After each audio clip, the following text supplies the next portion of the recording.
The parable of the piece of cloth. Thus have I heard. The Blessed One was once living at the monastery of Anthapindika in Jeta Grove near Asvati. There the Blessed One addressed the bhikkhus saying, Hiccups. And they replied to him, Venerable Sir. The Blessed One then spoke as follows, If a soiled and dirty piece of cloth is dipped by the fuller in any dye at all, blue, yellow, red or pink, tea will still be of bad and dirty color. Why? Because the cloth is not clean. Even so, bhikkhus, when the mind is impure, a bad future life must be expected. If a perfectly clean piece of cloth is dipped by the fuller in any dye at all, blue, yellow, red or pink, tea will be of beautiful and clean color. Why? Because the cloth is clean. Even so, bhikkhus, when the mind is pure, a good future life must be expected. Ow! What are the mind impurities? Cupidity, excessive desire, impurity of the mind, enmity, anger, rancor, hypocrisy, malice, jealousy, avarice, trickery,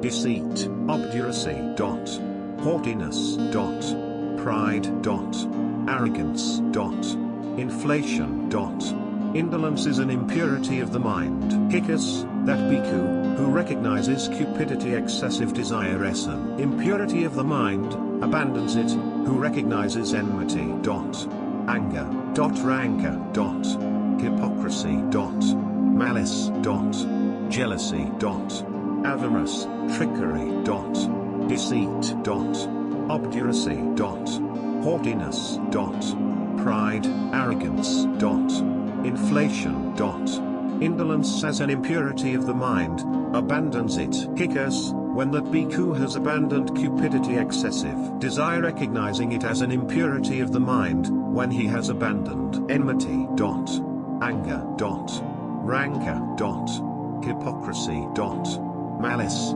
jealousy, avarice, trickery, deceit, obduracy, haughtiness, pride, arrogance, inflation, indolence. Recognizing it as an impurity of the mind, he finds serene joy, satisfaction, in the Enlightened One, knowing that, he Blessed One, is worthy, perfectly enlightened, endowed with knowledge and virtue, happy, knower of worlds, matchless tamer of men, teacher of gods and men, awakened and blessed.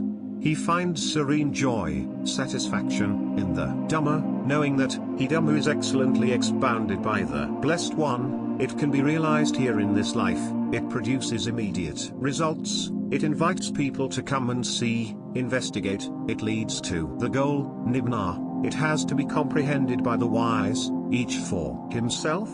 He finds serene joy, satisfaction, in the community of the disciples, knowing that, he community of the disciples of the Blessed One is of good conduct, upright, wise, dutiful. The community of the disciples of the Blessed One, namely, the 4 pairs of persons, the 8 kinds of individuals, is worthy of offerings, of hospitality, of gifts, of reverential salutation. It is an incomparable field of merit to the world. Inly, with impurities renounced, spewed out, discharged, abandoned, and with the thought that he is endowed with serene joy in the Enlightened One and his teaching, Dhamma, in the community he is touched with a feeling for the sense and the truth, and he receives the gladness associated with truth. When one is glad, joy arises. When the mind is joyful, the body becomes relaxed. When relaxed, one feels content. The mind of the contented man is concentrated. Bhikkhu who has reached this state in virtue, in mental discipline, and in wisdom, may, without impediment to his spiritual life, partake of the choicest rice with all manner of sauces and curries. Just as a soiled and dirty cloth, plunged in clear water, becomes pure and clean, or just as gold, passed through the furnace, becomes pure and clean, even so, a bhikkhu who has reached this state in virtue, in mental discipline and in wisdom, may partake of the choicest rice with all manner of sauces and curries, and it will not be an impediment, harm, to him, to his spiritual life. If thoughts of love, F compassion, F sympathetic joy, F equanimity, E pervades 1/4 of the world, so too the second, the third and the fourth quarters, above, below, across, everywhere, the whole length and breadth of the wide world is pervaded by the radiant thoughts of a mind, all-embracing, vast and boundless, without hate, without ill will. Hen he knows, here is this, there is a lower and there is yet a higher stage, deliverance lies beyond this realm of perceptions. When he knows and sees this, his mind becomes liberated from the impurities of sense pleasure, of the desire for continuing existence, of ignorance. When liberated, there is knowledge that he is liberated. Then he knows, earth is exhausted, the holy life has been lived, what has to be done is done. There is no more left to be done on this account. Bhikkhus, such a bhikkhu can be said to have bathed internally. Now at this time there was sitting close by the Brahmin, Sundarika Bhradvaja, who asked the Blessed One thus, "O's the Venerable Gotama go to bathe in the river Bihak? How does the river Bihak matter, Brahmin? What good does it do?" Venerable Gotama, the river Bihak is considered by many people as purifying, as holy. Many people wash away their sins in the river Bihak. Thereupon the Blessed One addressed the Brahmin Sundarika Bhradvaja in these lines, En Bihak and in Adhikak, Gay, Sundarik,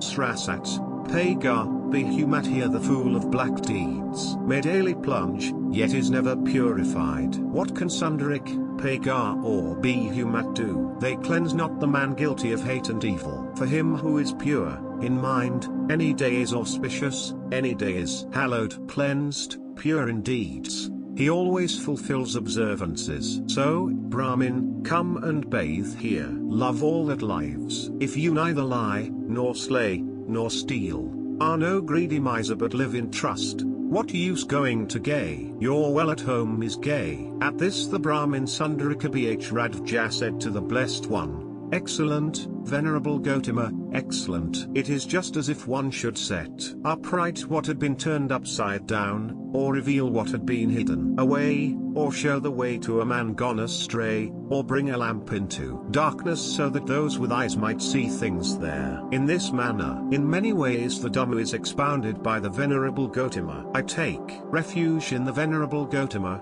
in the Dhamma and in the community of bhikkhus. May I be admitted into the order and receive the higher ordination under the Venerable Gotama. The Brahmin Sundarika Bhradvaja was admitted into the order and received the higher ordination. Not long after his higher ordination, the Venerable Bhradvaja, dwelling alone and aloof, strenuous, ardent, resolute, attained to and dwelt in that incomparable state, the ultimate aim of holy life, in quest of which sons of families go forth from home to homelessness. And he knew through higher knowledge, earth is exhausted, the holy life has been lived, what has to be done is done, there is no more left to be done on this account. And in this way the Venerable Bhradvaja, too, became one of the Arahants.